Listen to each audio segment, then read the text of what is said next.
आज 10 फरवरी 2026 मंगलवार का दिन है और भारतीय संसद में कुछ ऐसा हुआ है जो रोज रोज नहीं होता। कई विपक्षी दलों ने मिलकर लोकसभा अध्यक्ष ओम बिरला को उनके पद से हटाने के लिए एक प्रस्ताव पेश कर दिया है। ये कोई मामूली बात नहीं है। रोज रोज के पॉलिटिकल ड्रामा से हटकर ये भारतीय लोकतंत्र के नियमों की एक बहुत ही गहरी और बहुत कम इस्तेमाल होने वाली किताब का पन्ना खोलने जैसा है। ये एक ऐसी प्रक्रिया है जिसे बहुत सोच समझकर बहुत मुश्किल बनाया गया है। बिल्कुल, ये सिर्फ ओम बिरला के बारे में नहीं है, ये उस कुर्सी के बारे में है, उस अंपायर के बारे में है जिसे निष्पक्ष खेल की उम्मीद की जाती है। तो लोकसभा के इस अंपायर को हटाने के लिए आखिर करना क्या पड़ता है? आज की इस चर्चा में हम इसी प्रक्रिया की परतों को खोलेंगे। हम संविधान को समझेंगे, इतिहास में झांकेंगे कि ऐसा पहले कब कब हुआ है और ये जानने की कोशिश करेंगे कि आज तक भारत में किसी भी लोकसभा अध्यक्ष को सफलतापूर्वक क्यों नहीं हटाया जा सका है। तो चलिए शुरू से शुरू करते हैं। सबसे पहली बात जो दिमाग में रखनी है वो ये कि ये कोई सामान्य अविश्वास प्रस्ताव नहीं है जो हम सरकार के खिलाफ सुनते रहते हैं। ये उससे बहुत अलग है। हाँ, और ये फर्क समझना बहुत जरूरी है। अविश्वास प्रस्ताव सरकार की नीतियों या बहुमत पर सवाल उठाता है, लेकिन ये प्रस्ताव जिसका आधार है संविधान का अनुच्छेद 94C, ये सीधे सीधे स्पीकर की कुर्सी की निष्पक्षता और गरिमा पर सवाल है। इसे पद से हटाने का प्रस्ताव कहना ज्यादा सही होगा। मतलब ये सरकार गिराने के लिए नहीं है? नहीं, बिल्कुल नहीं। ये सदन के संचालक पर सवाल उठाने के लिए है। ठीक है, तो मान लीजिए कि कुछ सांसद स्पीकर से नाराज हैं और उन्हें हटाना चाहते हैं। पहला कदम क्या होगा? क्या वो सीधे सदन में खड़े होकर आवाज उठा सकते हैं? नहीं, बिल्कुल नहीं। प्रक्रिया बहुत व्यवस्थित है। सबसे पहले एक लिखित नोटिस देना होता है, और ये नोटिस भी ऐसा नहीं कि आज दिया और कल उस पर बहस हो गई। प्रस्ताव पेश करने की मंशा से कम 14 दिन पहले ये नोटिस देना जरूरी है। 14 दिन? ये तो काफी लंबा समय है। इसके पीछे क्या सोच होगी? सोच ये है कि ये कोई हल्के में लिया जाने वाला कदम नहीं है। ये हीट ऑफ द मोमेंट में नहीं होना चाहिए। 14 दिन का समय सभी सदस्यों को और खुद स्पीकर को भी इस गंभीर आरोप पर विचार करने, तैयारी करने और भावनाओं को ठंडा करने का मौका देता है। और इस नोटिस पे ऐसा तो नहीं कि कोई एक सांसद अपनी नाराजगी में दस्तखत कर दे और प्रक्रिया शुरू हो जाए? बिल्कुल नहीं। और यहीं पर अगला फिल्टर आता है। इस नोटिस पर कम से कम 50 लोकसभा सांसदों के हस्ताक्षर होने जरूरी हैं। ये संख्या सुनिश्चित करती है कि ये किसी एक या दो सांसद का व्यक्तिगत गुस्सा नहीं है, बल्कि सदन का एक बड़ा और जिम्मेदार हिस्सा इस मुद्दे को उठा रहा है। अच्छा, 50, ताकि ये गंभीर और सामूहिक चिंता लगे, न कि किसी एक व्यक्ति की भड़ास। आपने बिल्कुल सही पकड़ा। नोटिस देने के बाद ये लोकसभा के महासचिव के पास जाता है। यहाँ एक दिलचस्प सवाल उठता है।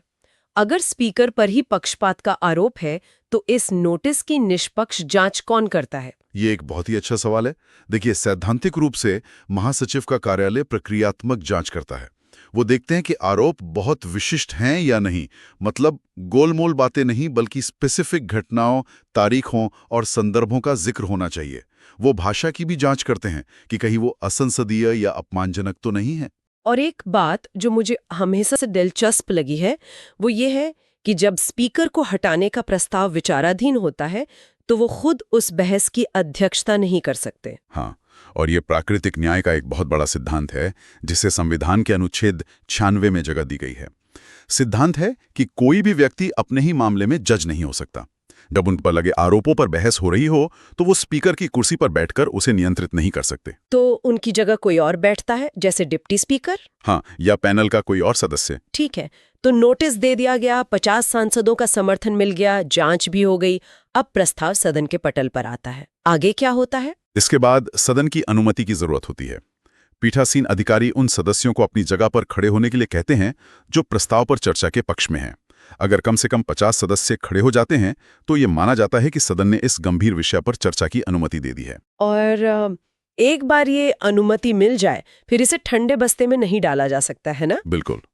नियम कहते हैं कि अनुमति मिलने के 10 दिनों के भीतर इस प्रस्ताव पर चर्चा और मतदान होना अनिवार्य है। ये समय सीमा सुनिश्चित करती है कि स्पीकर के पद पर अनिश्चितता का बादल ज्यादा दिन तक न मंडराता रहे। और अब आते हैं उस हिस्से पर जहां सारा खेल होता है, वोटिंग। यहीं पर यह प्रक्रिया इतनी मुश्किल हो जाती है कि लगभग नामुमकिन लगने लगती है। हाँ, यहीं पर प्रभावी बहुमत यानी इफेक्टिव मेजॉरिटी की शर्त लागू होती है। ये सामान्य बिल पास कराने वाले बहुमत से बहुत अलग है। ज्यादातर विधेयकों के लिए आपको सदन में मौजूद और मतदान करने वाले सदस्यों का बहुमत चाहिए होता है। मतलब अगर सदन में 300 लोग हैं और वोट कर रहे हैं तो 151 वोट काफी हैं। बिल्कुल, लेकिन यहाँ ऐसा नहीं है। तो ये प्रभावी बहुमत क्या बला है? इसे आसान भाषा में समझाइए। प्रभावी बहुमत का मतलब है सदन की तत्कालीन कुल सदस्य संख्या का बहुमत। चलिए एक उदाहरण लेते हैं। लोकसभा की कुल सीटें हैं 543। मान लीजिए चुनाव, इस्तीफे या किसी और कारण से 30 सीटें खाली हैं। ठीक है, सीटें खाली हैं। तो सदन की तत्कालीन या प्रभावी संख्या हुई 540। अच्छा, तो खाली सीटों को कुल संख्या से घटा दिया। ठीक है, अब प्रस्ताव को पास करने के लिए आपको 540 का बहुमत चाहिए, यानी 271 या उससे ज्यादा वोट। इसका मतलब ये हुआ कि जो सदस्य वोटिंग के दिन सदन में नहीं आए या जिन्होंने वोट नहीं किया, वो अप्रत्यक्ष रूप से प्रस्ताव के खिलाफ गिने जाते हैं। ओहो, मतलब आपको सदन की कुल मौजूदा ताकत का आधा से ज्यादा समर्थन चाहिए। बिल्कुल। तो ये तो लगभग नामुमकिन है जब तक कि सत्ताधारी पार्टी में ही बड़ी बगावत ना हो जाए। सही कहा, और शायद यही इसकी सबसे बड़ी खूबी भी है, जिस पर हम बाद में आएंगे। इसमें एक और दिलचस्प नियम है। अनुच्छेद 96 के तहत बहस के दौरान स्पीकर सदन की कार्रवाई में एक सामान्य सदस्य की तरह भाग ले सकते हैं। वो अपनी सीट से बोल सकते हैं, अपने ऊपर लगे आरोपों का जवाब दे सकते हैं और वोट भी दे सकते हैं। लेकिन उन्हें कास्टिंग वोट का अधिकार नहीं होता। नहीं, अगर वोटों में बराबरी हो जाए तो उन्हें निर्णायक वोट यानी कास्टिंग वोट देने का अधिकार नहीं होता। ठीक है, तो प्रक्रिया तो समझ आ गई, ये लगभग नामुमकिन है। तो फिर विपक्षी कर ही क्यों रहा है? बिड़ला पर ऐसे कौन से आरोप हैं कि विपक्ष ने ये नामुमकिन कदम उठाया? नोटिस में कई हालिया घटनाओं का जिक्र है। सबसे बड़ा और आम आरोप तो यही है कि सदन चलाने में उनका रवैया खुले तौर पर पक्षपातपूर्ण रहा है। सीधे सीधे कहें तो उन पर इल्जाम है कि वो एक टीम का ज्यादा साथ दे रहे हैं। लेकिन ये तो बहुत सामान्य आरोप है। विपक्ष हमेशा ऐसा कहता है। क्या नोटिस में कुछ ठोस उदाहरण है? हाँ, हैं। नोटिस में 2 फरवरी की घटना का जिक्र है, जब राष्ट्रपति के अभिभाषण पर धन्यवाद प्रस्ताव के दौरान राहुल गांधी को अपना भाषण पूरा करने से कथित तौर पर रोका गया। ये एक बड़ा आरोप है। दूसरा, 3 फरवरी को 8 विपक्षी सांसदों का पूरे बजट सत्र के लिए निलंबन। विपक्ष का कहना है कि ये मनमाने ढंग से किया गया। और एक आरोप किसी बीजेपी सांसद से भी जुड़ा है ना? हाँ। 4 फरवरी की एक घटना का उल्लेख है, जिसमें एक भाजपा सांसद को पूर्व प्रधानमंत्रियों पर आपत्तिजनक और व्यक्तिगत हमले करने की अनुमति दी गई और उन्हें रोका नहीं गया। और एक आरोप तो सीधे स्पीकर की एक टिप्पणी से जुड़ा है। वो कौन सा? ये एक गंभीर आरोप है। नोटिस में अध्यक्ष की उस टिप्पणी का जिक्र है जिसमें उन्होंने कहा था कि उनके पास ठोस जानकारी थी कि कांग्रेस के सदस्य प्रधानमंत्री की सीट की ओर बढ़ सकते थे। विपक्ष का कहना है कि ये एक सांसद पर बिना सबूत के गंभीर शक जाहिर करने जैसा है। इस पूरे मामले में एक राजनीतिक पेंच भी है। सूत्रों के अनुसार इस नोटिस पर कांग्रेस, डीएमके, समाजवादी पार्टी जैसी पार्टियों के दस्तखत तो हैं, लेकिन तृणमूल कांग्रेस ने इससे दूरी बना रखी है। हाँ, और यहां तक कि कहा जा रहा है कि राहुल गांधी ने भी इस पर हस्ताक्षर नहीं किए हैं। तो ये तो विपक्ष की एकजुटता पर ही सवाल उठाता है। और ये बात इस प्रस्ताव के भविष्य के लिए बहुत कुछ कहती है। जब आप एक नामुमकिन लड़ाई लड़ रहे हों तो उसमें पहली शर्त होती है पूरी एकजुटता। यहां उस एकजुटता में ही एक दरार दिख रही है। यहीं पर यह मामला और भी ज्यादा दिलचस्प हो जाता है, क्योंकि ओम बिड़ला ऐसे प्रस्ताव का सामना करने वाले पहले अध्यक्ष नहीं हैं। भारतीय संसद के इतिहास में इस अंपायर को पहले भी चुनौती दी जा चुकी है। बिल्कुल, ये चौथा ऐसा मौका है और हर मामला हमें भारतीय लोकतंत्र के विकास के बारे में कुछ न कुछ सिखाता है। सबसे पहला मामला तो हमारे पहले लोकसभा अध्यक्ष जीवी मावलंकर के खिलाफ ही आ गया था, जिन्हें लोकसभा का जनक कहा जाता है। ये तो बड़ी विडंबना है। 1954 की देश नया नया आजाद हुआ था, संसद की परंपराएं बन रही थी और तब विपक्ष ने मावलंकर पर वही आरोप लगाए जो आज लग रहे हैं, निष्पक्षता की कमी और सत्ताधारी कांग्रेस पार्टी का पक्ष लेना। उस समय विपक्ष बहुत छोटा था और उन्हें लगता था कि उनकी आवाज दबाई जा रही है। लेकिन उस समय की बहस को आज भी याद किया जाता है, खासकर तत्कालीन प्रधानमंत्री जवाहरलाल नेहरू के हस्तक्षेप के कारण। वो एक ऐतिहासिक भाषण था।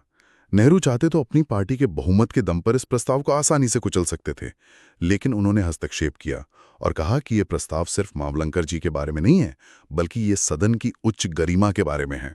और उन्होंने एक ऐसी बात कही जो आज की राजनीति में सोचना भी मुश्किल है। उन्होंने कहा कि ये मामला इतना गंभीर है कि इस पर वोटिंग के लिए कोई पार्टी व्हिप जारी नहीं होना चाहिए। उन्होंने सभी सदस्यों से, अपनी पार्टी के सदस्यों से भी अपनी अंतरात्मा की आवाज पर वोट करने की अपील की। अपनी ही पार्टी को ये कहना कि पार्टी लाइन भूल जाओ, ये संसदीय लोकतंत्र में एक बहुत ऊंचा मानक स्थापित कर गया। अंतरात्मा की आवाज। आज के दौर में जहां हर वोट व्हिप से तय होता है, ये सुनना किसी दूसरी दुनिया की बात लगती है। खैर, उस प्रस्ताव का क्या हुआ? वो प्रस्ताव भारी मतों से गिर गया, लेकिन नेहरू का भाषण और उनका रुख एक मिसाल बन गया। इसके बाद भी 2 और अध्यक्षों ने इसका सामना किया। हाँ, 1966 में सरदार हुकुम सिंह के खिलाफ एक प्रस्ताव लाने की कोशिश हुई, लेकिन वो पहली बाधा ही पार नहीं कर पाया। उसे पेश करने के लिए जरूरी 50 सदस्यों का समर्थन ही नहीं मिला और मामला वहीं खत्म हो गया। फिर 1987 में बलराम जाखड़ के खिलाफ प्रस्ताव आया। उस पर बहस हुई, लेकिन सदन ने उसे बहुमत से नकार दिया। तो पैटर्न बिल्कुल साफ है। 1954, 1966, 1987 और अब 2026। आज तक कोई भी प्रस्ताव सफल नहीं हुआ है। एक भी नहीं। हर बार प्रस्ताव या तो शुरुआती चरण में ही गिर गया या फिर बहस के बाद सदन में बहुमत से खारिज हो गया। तो ये हमें आखिरी और सबसे बड़े सवाल पर लाता है। अगर संविधान में ये प्रक्रिया मौजूद है, तो ये कभी काम क्यों नहीं करती? क्या ये प्रक्रिया सिर्फ एक सांकेतिक विरोध का जरिया बनकर रह गई है? इसका जवाब बहुत सीधा है, गणित, यानी सत्ताधारी दल का बहुमत। लोकसभा का अध्यक्ष आमतौर पर बहुमत वाले दल या गठबंधन से ही चुना जाता है। इसलिए उन्हें हटाने का कोई भी प्रस्ताव सीधे तौर पर सरकार के संख्या बल की परीक्षा बन जाता है। यानी ये स्पीकर की निष्पक्षता पर बहस से ज्यादा सरकार और विपक्ष के बीच एक शक्ति प्रदर्शन बन जाता है। देखते हैं किसके पास कितने नंबर हैं। बिल्कुल। जब तक सत्ताधारी दल या उसके सहयोगियों में कोई बड़ी फूट ना पड़ जाए, विपक्ष के लिए प्रभावी बहुमत का वो जादुई आंकड़ा जुटाना लगभग असंभव है। सरकार अपने स्पीकर को बचाने के लिए पूरी ताकत लगा देती है, क्योंकि स्पीकर का हटना सरकार के लिए एक बड़ी नैतिक और राजनीतिक हार मानी जाएगी। तो क्या संविधान निर्माताओं से कोई चूक हो गई? उन्होंने एक ऐसा रास्ता बनाया जो किसी मंजिल तक पहुंचता ही नहीं? मुझे लगता है उन्होंने ये जानबूझकर किया। ये चूक नहीं, बल्कि एक बहुत सोची समझी डिजाइन है। संविधान निर्माता स्पीकर के पद को रोज रोज की राजनीति का फुटबॉल नहीं बनाना चाहते थे। सोचिए, अगर स्पीकर को हटाना आसान होता तो हर सत्र में सरकार और विपक्ष एक दूसरे के स्पीकर को हटाने की कोशिश करते, सदन का सारा काम ठप हो जाता। तो ये एक न्यूक्लियर ऑप्शन की तरह है। आपके पास है, लेकिन आप इसका इस्तेमाल नहीं करना चाहते। बहुत सही कहा। ये एक संवैधानिक सेफ्टी वॉल्व है, एक break glass in case of emergency वाला प्रावधान। ये रास्ता इसलिए खुला रखा गया है कि अगर स्थिति सच में बहुत गंभीर हो जाए, अगर कोई स्पीकर वाकई अपनी संवैधानिक जिम्मेदारियों का मजाक बना दे, तो लोकतंत्र के पास आत्मसुधार का एक विकल्प हमेशा मौजूद रहे। तो आज की इस चर्चा से ये साफ है कि लोकसभा अध्यक्ष को हटाने का प्रस्ताव सिर्फ एक राजनीतिक दांवपेच नहीं है। ये एक जटिल संवैधानिक प्रक्रिया है जिसका एक लंबा और दिलचस्प इतिहास रहा है। ये प्रक्रिया निष्पक्षता के आदर्शवादी मांग और सत्ता के क्रूर गणित के बीच संतुलन का एक बेहतरीन उदाहरण है। ये हमें याद दिलाता है कि संसदीय लोकतंत्र सिर्फ संख्याओं का खेल नहीं है, बल्कि ये संस्थाओं की गरिमा, विश्वास और निष्पक्षता पर भी टिका होता है। बिल्कुल। और यहीं पर हम आज की चर्चा को एक विचार के साथ समाप्त करना चाहेंगे।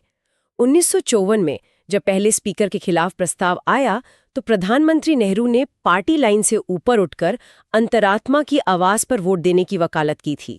आज के दौर में एक अहम सवाल छोड़ जाता है, क्या आज के इस ध्रुवीकृत राजनीतिक माहौल में, जहां हर वोट पार्टी विप से बंधा है, स्पीकर जैसे संवैधानिक पद के आचरण पर कभी अंतरात्मा की आवाज से वोट देने की कल्पना भी की जा सकती है?